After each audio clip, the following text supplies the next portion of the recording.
Okay? I want you to find the net force due to gravity acting on mass 1. Okay? This is going to require vectors. Okay? We will have to do some vector addition in order to solve this problem. All right, let's have a look at this one. How many forces are pulling on mass 1? 2. The mutual force of gravity between mass 1 and mass 2, and the mutual force of gravity between mass 1 and mass 3. So the first thing we have to do is calculate those two forces. Okay, so the force of gravity between 1 and 2 is going to be 6.67 times 10 to the minus 11 times 300 times 400 divided by 1.2 squared. All right, so that'll give us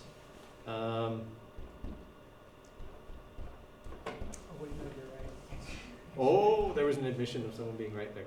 Okay, 300, 400 divided by 1.2 squared. Okay, so we are looking at 5.56 times 10 to the minus 6 newtons.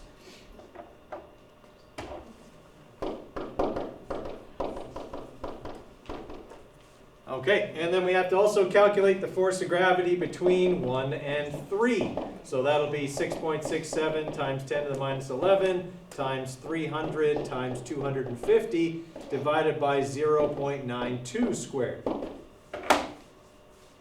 so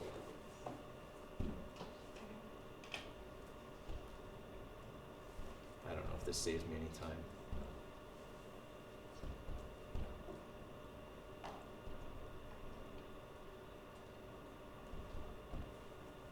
But we'll try it.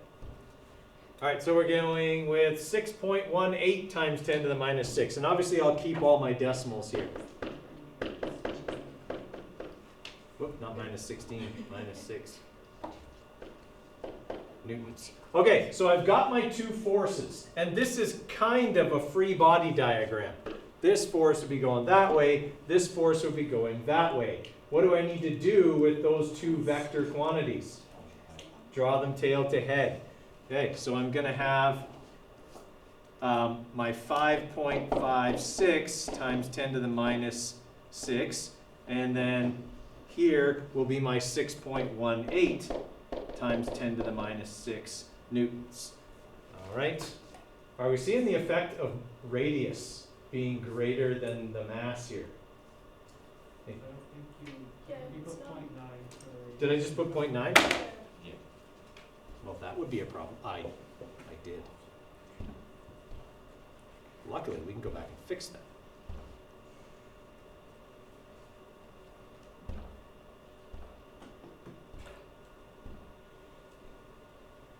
.91 times 10 to the minus 6. Okay. Better.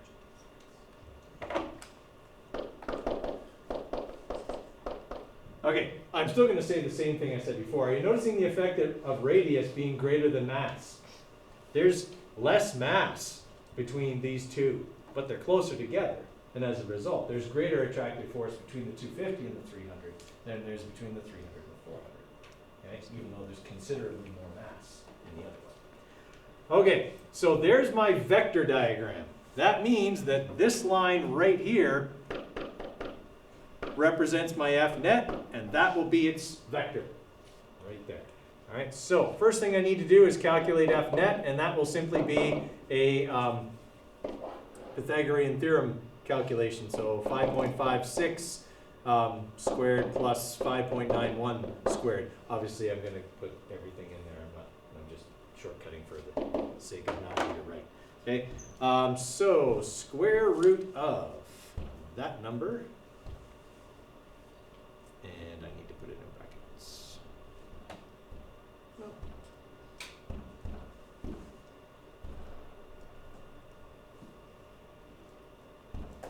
Squared plus in brackets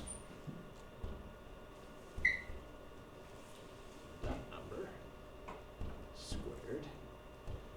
Okay, so my net force is going to be 8.11 times 10 to the minus 6 newtons. And now I need to get theta. Okay, so theta will be tan to the minus 1 of the opposite side, 5.91, divided by the adjacent side, 5.56. Right? And I'm not going to bother with all the exponents when I do that because it's just a ratio. So actually I will. I'll do it the right way. That divided by, oh, that needs to be in brackets too.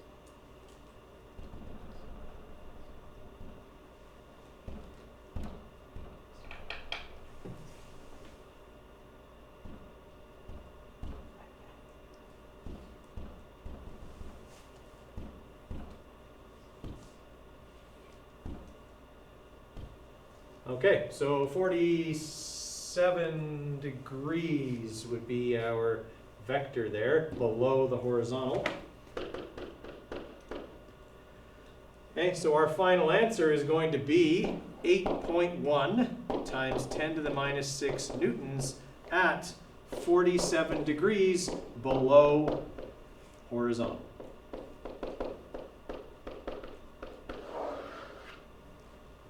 Okay, questions on how that one worked? Okay, I bring up a question like that because we can't forget how to do vector addition in this unit. Okay, the assignment that you're going to do on Thursday has a question with 4 masses. Okay, you have to calculate the net gravitational force on one of them. So it's actually going to be 3 vectors that you will have to add. Okay, but I want to make sure we went over an example where we had to use vector addition just so you recalled how it works. Okay, it's really not a whole lot different other than you got to put a 3rd vector in there. Okay, and I actually made it pretty easy because I actually made it so that they would all line up. Okay, I want you to try this one because it's got a weird numerical trick in it that sometimes people miss. Okay, so I want you to give that one a try.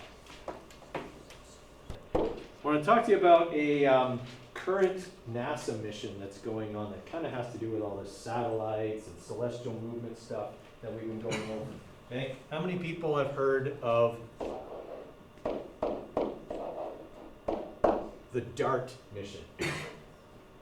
Okay, vaguely.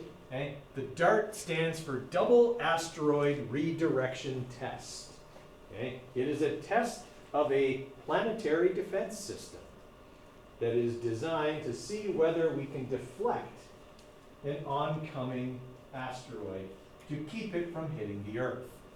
Okay, now there's this whole idea from science fiction that's all about, oh well, it's we just have to send every nuclear weapon in the whole world out into space and have them slam into the celestial body and blow it up.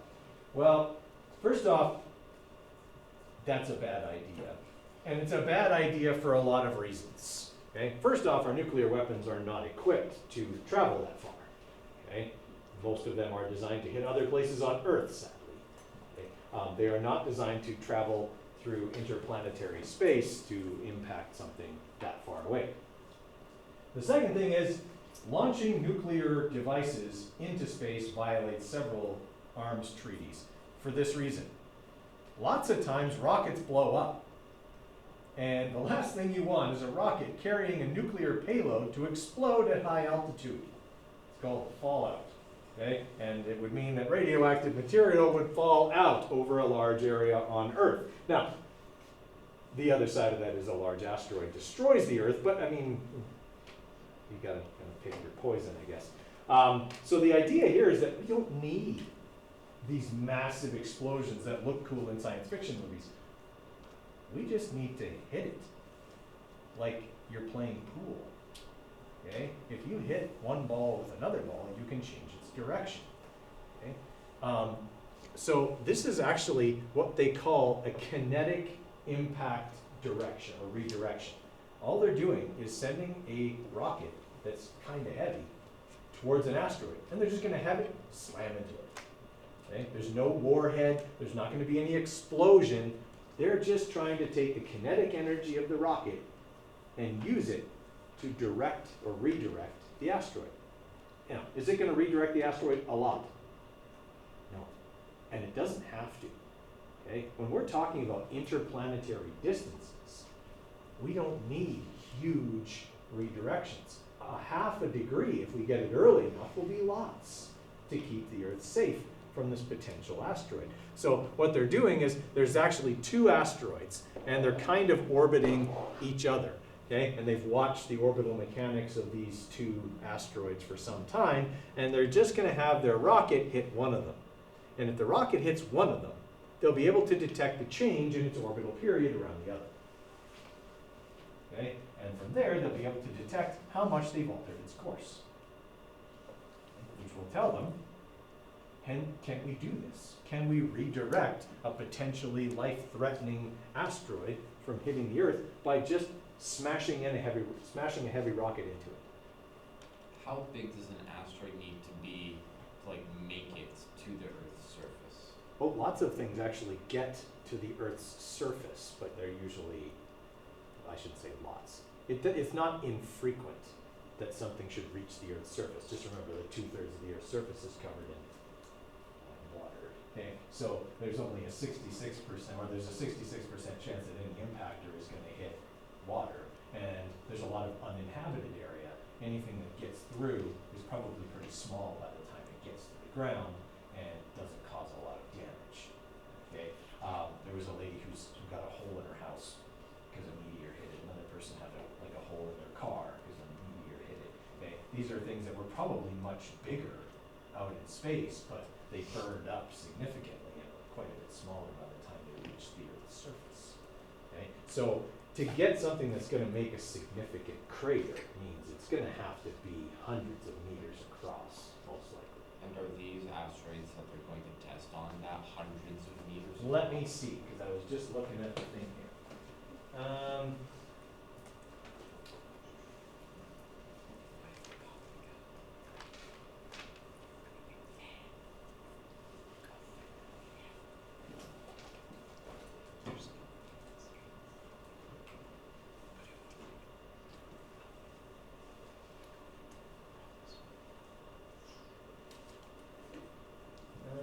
Okay, no, not seeing any. Oh, here we go. The moonlit Didymus, which is the one it's going to hit, is 780 meters in diameter. Okay, and it's going to hit it at 6 kilometers per second. Okay, now the mass of the spacecraft that we're talking about down here.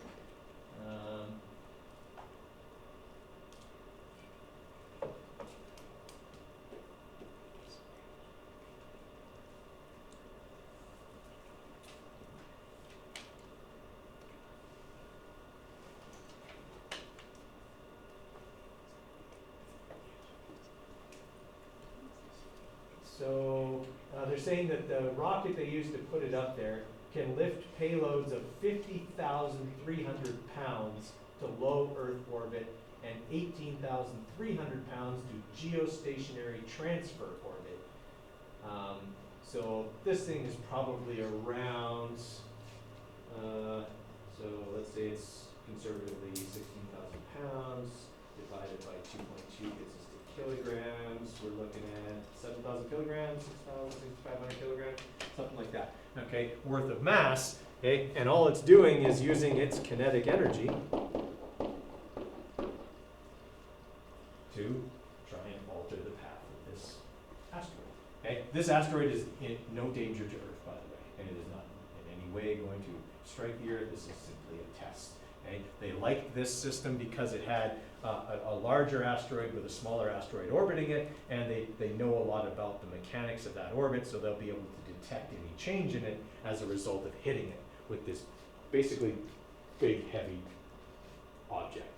Okay, so all they've done is they just want to see, can we just hit something with something as heavy as possible and move it, and move it enough that it won't hit the Earth. Because if we've got, the sun here, and we've got the Earth here, and we've got an asteroid that's going to encounter the Earth, but it's way out here, the Earth will be over here when they encounter each other. We only have to move that thing a little tiny bit to have it miss the Earth. Again, and I'm talking fractions of a degree here, because we're talking about interplanetary distances. a slight change of even a fraction of a degree, by the time it gets to Earth, could be thousands of kilometers. Okay? It's just about how wide is your triangle, or how long is your triangle. Right? So this doesn't have to cause a huge change in direction. Even a small one would be enough. What was the mass of the asteroid? It didn't tell us the mass of the asteroid. The rocket. The rocket, they said the rocket could lift 18,300 pounds into geotransfer or geostationary transfer orbit, which I assume means like high Earth orbit. So to escape velocity, you probably have to be a little bit lighter than that even. So I mean, it's big. We had to use basically the biggest rocket, okay, we could to get it there. But yeah, we've given it a lot of kinetic energy. It's going to be moving at 4 kilometers per second. I thought you said 6 kilometers per second. It was 4 miles per second, 6 kilometers per second, sorry. Yeah, so it's going to be moving very fast, and it's quite big, right? But it's hitting something that's several hundred meters in diameter, so it's not hitting something small. It's hitting something pretty big, and that's the kind of size of something we would need to worry about. Okay? Now, of course, science fiction leads us, does all this dramatization of everything, okay, where there's this giant planet-killing asteroid that's the size of Texas or the size of Mount Everest, and oh crap, it's going to be here in 6 weeks. Well, that's probably too late. Okay? We could try this all we wanted, and it probably wouldn't change the direction enough because it's too close. Okay? But we're getting better at detecting things at greater distances, and so something like this could be feasible, right, as a way to protect the Earth from those pesky rocks that like to hit it periodically. Okay? So yeah, you have to become a master of your own destiny, so to speak, and that's what DART is trying to do. Okay? So it's just something that's kind of related to the things we've talked about in this course: kinetic energy, orbital mechanics, okay, stuff like that. Okay, try that one.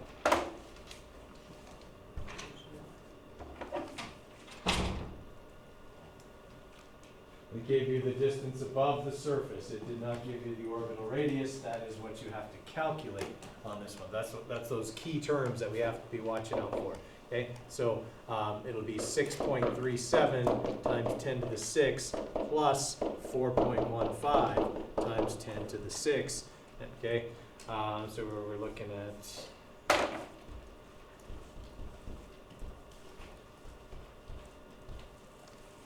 1.053 times 10 to the 7.